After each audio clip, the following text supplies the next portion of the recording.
everything I've ever learned is not ever anything that anyone can really tell you. It's something you have to just do, and through trial and error, figure out what the right way or the wrong way is to handle situations.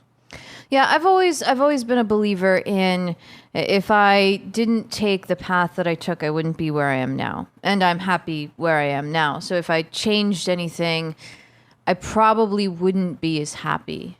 But then again, who knows, right? Who knows? Yeah, there's no way to know, and so I don't even really think about those things. But I think where you get to is based on what you've done in the past. It's not based on you go to school or you read a book. Who you become is a total building of who you've been your entire life. And so to go back and try to change anything, I don't think I would change a thing, really. Even my disasters, the things where I lost a lot of money or made major mistakes, I don't know if I'd even go back and change it personally, just because I learned so much from it. Now, I've got some more questions to get to. What's your favorite book? I'm not a big book reader, really. I read tons of articles on the internet. I'm more of the kind of person who just goes out and does things. So I don't really have tons of favorite books, especially not business-related books. I don't know if I've ever read one, really. Really? As I mentioned, I don't think school and books are really important for entrepreneurship. It's really just doing it. And sure, you can read some stuff and you can go to a school. There is some great ones like Exosphere in Chile that help you to learn the mindset of an entrepreneur. But as far as, to me, it's always just been obvious. The market's there, and you find something that isn't being provided, or you find a way to provide it better or cheaper. And that's it. There's your business degree in 10 seconds. Now, how long has it been that obvious? I mean, when you were a kid, was there something else you wanted to be when you grew up? Well, I still don't know what I want to be when I grow up, but I just do whatever interests me at the time, and that's what I've always done throughout my life. And one thing I would say is I get passionate about what I am into at that time, and I think that's really important as an entrepreneur, is to find something you're passionate about, because in order to succeed in most businesses, you've got to be so passionate that you wake up and you just start doing it, and you don't stop until you go to sleep, and you do that for weeks, months, or years. That's really the key to building a successful business. Now, what about public speaking? Do you get nervous speaking before a group of people? I wouldn't say I ever got nervous, but I was definitely not comfortable ever public speaking. And even when I was very young, I was very shy, and I was so shy I couldn't even talk to anybody. And so one of the things I always do whenever I have a problem and I want to fix it is I do the most extreme thing possible. And so when I was around 17, I became a rapper just so I would become less shy. And I became the number 2 white rapper in Canada at the time. And it made me get on stage and start rapping. So it got me out of my shyness. As far as public speaking, I've learned a lot. It's really just about doing it. And now that when I first started my Anarchast podcast, we're now on episode 230 or something like that.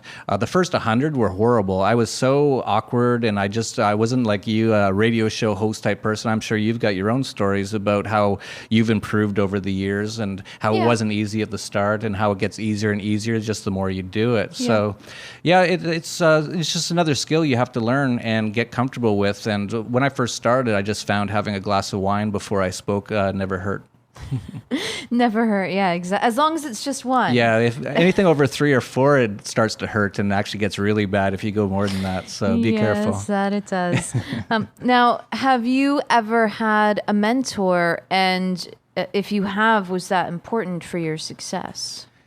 I've had a few people in my life that I can say at certain points in my time you could consider a mentor. It was never anything where I said, "Hey, you're my mentor, and I'm your," what do they call it, protege, apprentice. Yeah, okay.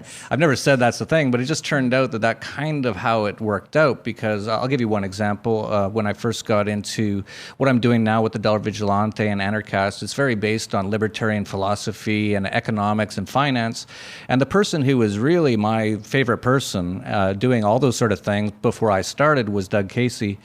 And I got to know him through my involvement with my business in Canada, the top financial website in Canada. We made him our top person because I loved him so much. And then we ended up having dinner.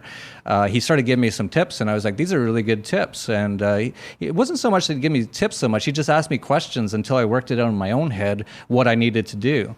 And I think that's always the best way. It's not like you can just tell somebody what to do. What you need to do is ask them questions and question them on their own, what they have in their own brain, and say, are you sure that's right? Have you thought about this? Until they eventually go, I think I get what you're saying here. So I've never really had like what you would call like a real mentor, but Doug Casey's probably been one of the closest to it. And still to this day, whenever I'm thinking about doing a new business or doing something different, I always ask him, and he always gives me, usually in 1 or 2 sentences in an email, some really good advice. And sometimes I don't listen, and it actually has turned out to be a mistake that I made.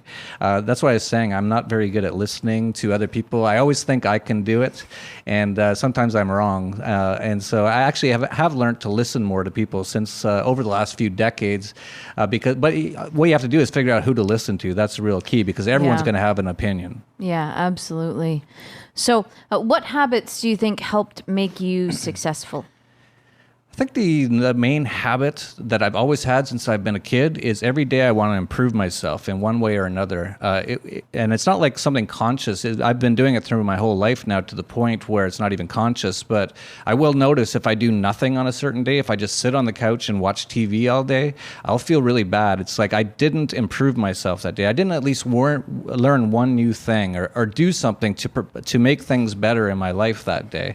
And that's something that I've always done and still do. And now it's gotten to the point where it's such a habit that if I don't do 50 amazing things in one day, I'm really pissed off at myself at what a lackluster day it was. And not to say amazing like I'm amazing, but like if I didn't really improve 20 or 30 or 50 different things in the day, I feel like I had a really unproductive day. I am the exact opposite. Good God. All right. Worst hire you ever made? Oh, jeez. I don't want to name names here, but I've definitely had a few. I think if there's one thing I can say about myself that I wish I had done better and that I'm trying to improve is spending more time. Hiring someone is different than partnering with someone. What I've learned is partnering with someone is a massive decision that should not be taken lightly. Absolutely. And most partnerships always work out horribly. I've seen that a million times. So if you're going to partner, make sure that you pick the right person or it turns into a disaster. Employees are different because you can always just hire somebody else. It's usually not a massive disaster unless you're hiring them for a very important job.